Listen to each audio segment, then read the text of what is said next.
Hello friends. Data structure सीखने की series में आज हम देख रहे हैं हमारा चैप्टर 14, जिसमें हम पढ़ेंगे ट्रीज। तो ट्री का आज इंट्रोडक्शन है। आगे के वीडियोस में हम ट्री को और डेप्थ में समझेंगे।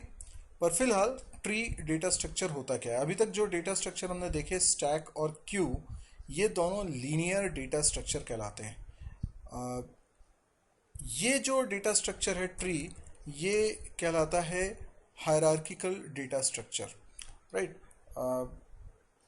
जो हायरार्किकल डेटा स्ट्रक्चर है, हायरार्की का मतलब क्या होता है, जैसे आपने कभी कंपनी में सुना है कि एक बॉस है, उसके नीचे कई सारे मैनेजर्स हैं, फिर हर एक मैनेजर के नीचे कई सबऑर्डिनेट्स काम कर रहे हैं। तो ये एक हायरार्की कहलाती है कि कोई एक व्यक्ति के नीचे कई सारे हैं, फिर हर एक के नीचे कई सारे हैं। तो ये एक हायरार्की कहलाती है, इसको हायरार्किकल स्ट्रक्चर बोलते हैं।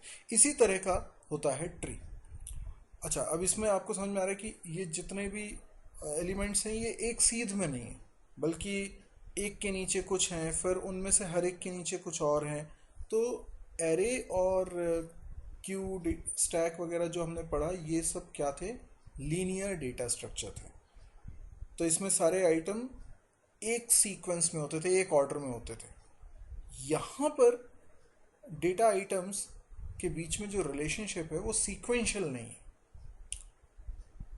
तो जैसे कि जैसे मैंने एग्जांपल दिया कि हमें एम्प्लॉयज़ की इंफॉर्मेशन रखनी है, पर एम्प्लॉयज़ की इंफॉर्मेशन उनकी डेजिग्नेशन के हिसाब से रखनी है। तो एक रैंक के एम्प्लॉय एक लेवल पे हैं, फिर उससे कम रैंक वाले एम्प्लॉय किसी एम्प्लॉय को जवाबदार हैं, तो वो उनके नीचे आएंगे। तो वो जनरली लीनियर डेटा स्ट्रक्चर के थ्रू रिप्रेजेंट नहीं हो सकता। तो कई बार ऐसी सिचुएशन आती है कि जो डेटा है वो आपस में लीनियरली रिलेटेड नहीं है, तो हम क्यू का या स्टैक का इस्तेमाल नहीं कर सकते। तो ऐसी जगह पर हो सकता है ट्री का इस्तेमाल हो सकता है हायरार्किकल डेटा स्ट्रक्चर हमें required. A tree is defined as a finite set of one और मोर डेटा आइटम्स। अब जैसे हमने क्यू में, स्टैक में बात करी, एक एक एलिमेंट को स्टोर करने के लिए हम जो मेमोरी ब्लॉक डिज़ाइन करते थे उसको नोड बोलते थे। तो ऐसे यहाँ पर भी नोड है, और ख़ास तौर पे जब हम लिंक लिस्ट के थ्रू इम्प्लीमेंट करते हैं तब हम नोड बोलते हैं। तो नोड टर्मोलॉजी यहाँ पे भी यूज़ होगी, क्योंकि जो ट्री है ये मोस्ट ऑफ द केसेस में लिंक लिस्ट के थ्रू इम्प्लीमेंटेड होता है as compare to simply array. तो जो एक ट्री है वो कैसे डिफाइंड होगा? A tree is defined as a finite set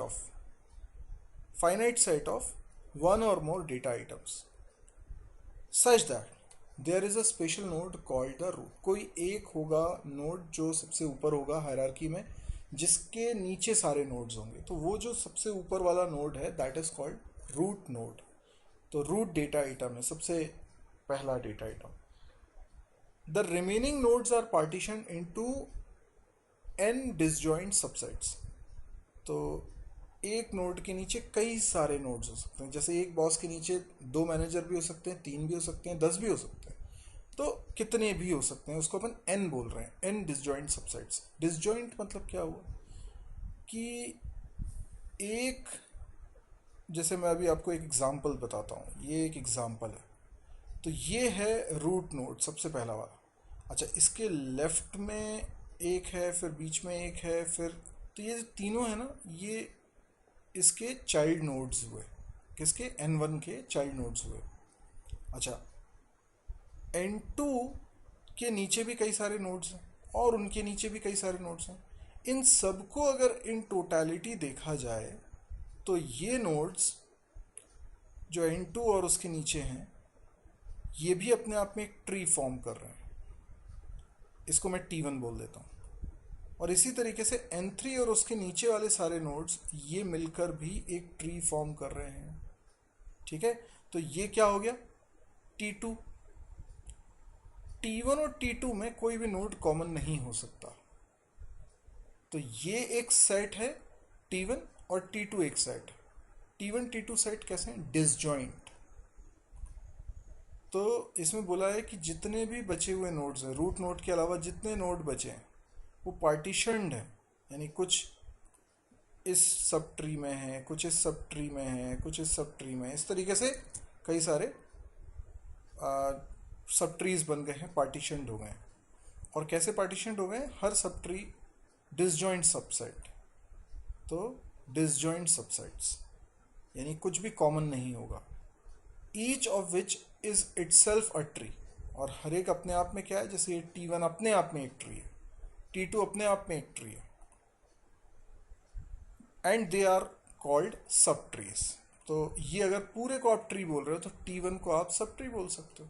in fact आप T1 के नीचे देखिए N5 है और N5 के नीचे बहुत सारे हैं, तो ये N5 और उसके नीचे के सारे मिलाकर भी एक सब ट्री है।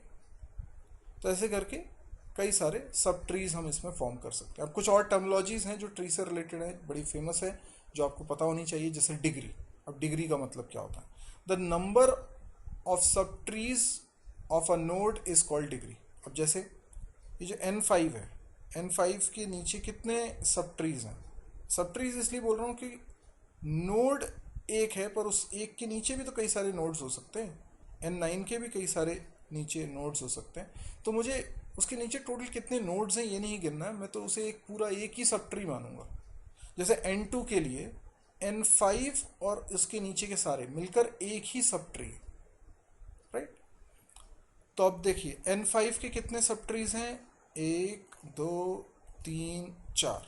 तो फिर N5 की डिग्री हो गई 4। N2 की डिग्री बताइए।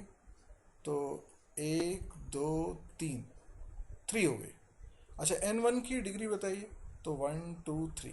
इस तरीके से किसी की भी आप डिग्री बता सकते हैं। अच्छा बताइए N12 की डिग्री क्या है? N12 की डिग्री है 0, क्योंकि उसके नीचे कोई है ही नहीं। N7 की डिग्री कितनी है? 1, उसके नीचे 1 है। N6 की डिग्री क्या है? 0। ओके। लीफ कैसे बोलते हैं? लीफ मतलब लीफ भी बोलते हैं, टर्मिनल नोड भी बोलते हैं, जिसका मतलब होता है वो नोड जिसके नीचे कोई नोड ना हो। जैसे अब ये N4, इसके नीचे कोई नोड नहीं है तो ये लीफ नोड है। N3 के नीचे तो नोड है तो ये लीफ नोड नहीं है। N14 N15। अच्छा पूरे इसको देखिए ध्यान से और बताइए टोटल कितने आपको लीफ नोड्स दिखाई दे रहे हैं। अच्छे से गिनिए, आप चाहे तो पॉज करके गिन लीजिए। देखिए अब मैं बताता हूँ आंसर। 1 2 3 4 5 6, हो सकता है आप इसको भूल गए हो।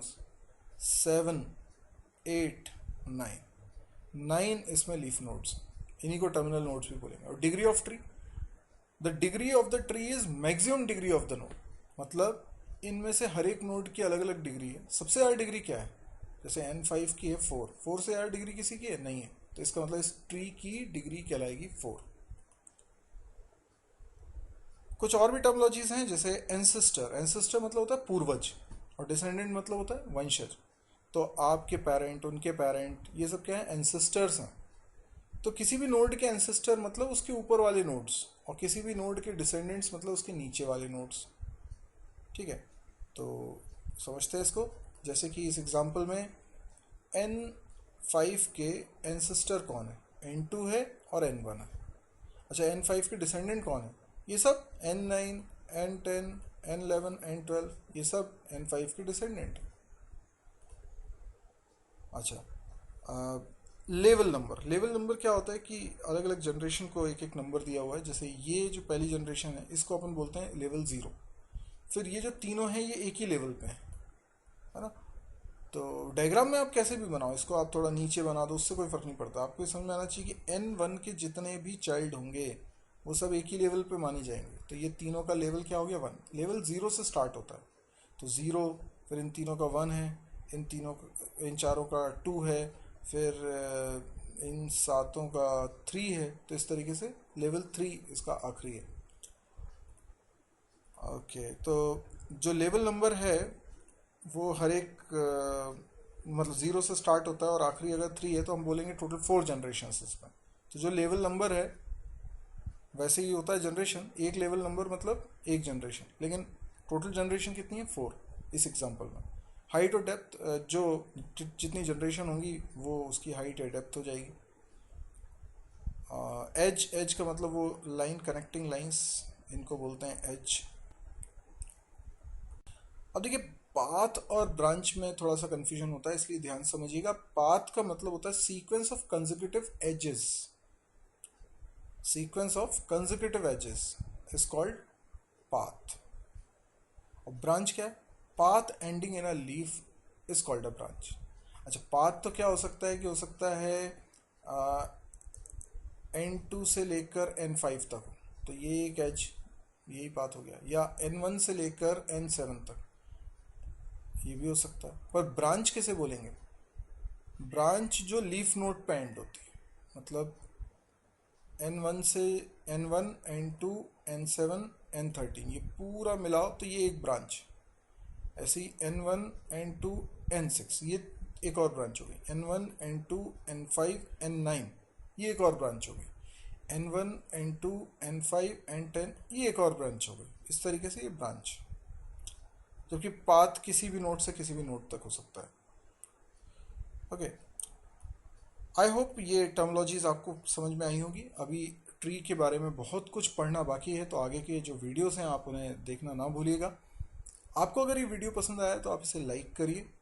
यदि आपको ऐसा लगता है कि आपको मेरी भाषा समझ में आती है, आपको जो मैं पढ़ा रहा हूँ वो आपको जल्दी कैच होता है, तो आप इस चैनल को ज़रूर सब्सक्राइब करिए, क्योंकि इसमें बहुत सारा कंटेंट अभी आने वाला है। काफ़ी सारा कंटेंट अभी आपको अवेलेबल भी है, लेकिन इसमें लगातार मैं वीडियोस अपलोड करता रहता हूँ। तो चैनल सब्सक्राइब करने का फ़ायदा ये होगा कि जैसे ही मैं कोई वीडियो अपलोड करूँगा, आपको तुरंत उसकी जानकारी मिल जाया करेगी। आप चाहें तो मेरे बाकी के चैनल्स भी सब्सक्राइब कर सकते हैं। आपको बाकी चैनल्स की जानकारी कहाँ से मिलेगी? तो एक वेबसाइट का नाम नीचे लिखा हुआ है mysearchy.com, आप इस वेबसाइट को विजिट करिए। इस वेबसाइट में आपको सभी चैनल्स के लिंक मिल जाएंगे। सी का अलग चैनल है, C++ का है, जावा का है, PHP का है, डेटा स्ट्रक्चर का तो आप देख ही रहे। तो ये सारे चैनल्स आप सब्सक्राइब कर लीजिए, और जो भी वीडियोस उसमें आते जाते हैं आप देखते जाइए। और यदि आपको कुछ स्पेशली आपकी डिमांड पे कोई वीडियो आप चाहते हैं कि नहीं ये वाला प्रॉब्लम है जो हम लोग चाहते हैं देखना, तो आप वो कमेंट में लिख सकते हैं। नीचे आप कमेंट में आप अपनी बात शेयर कर सकते हैं। आपको कैसा लगा वीडियो ये बता सकते हैं, आपको कोई शिकायत है तो वो बता सकते हैं, कोई सुझाव है तो वो बता सकते हैं, कोई डाउट है तो वो आप पूछ सकते हैं। तो जैसा भी चाहें आप मेरे से कम्युनिकेट कर सकते हैं। मैं पूरी कोशिश करूँगा कि आपके सवालों के जवाब ज़रूर दे पाऊँ। Thank you.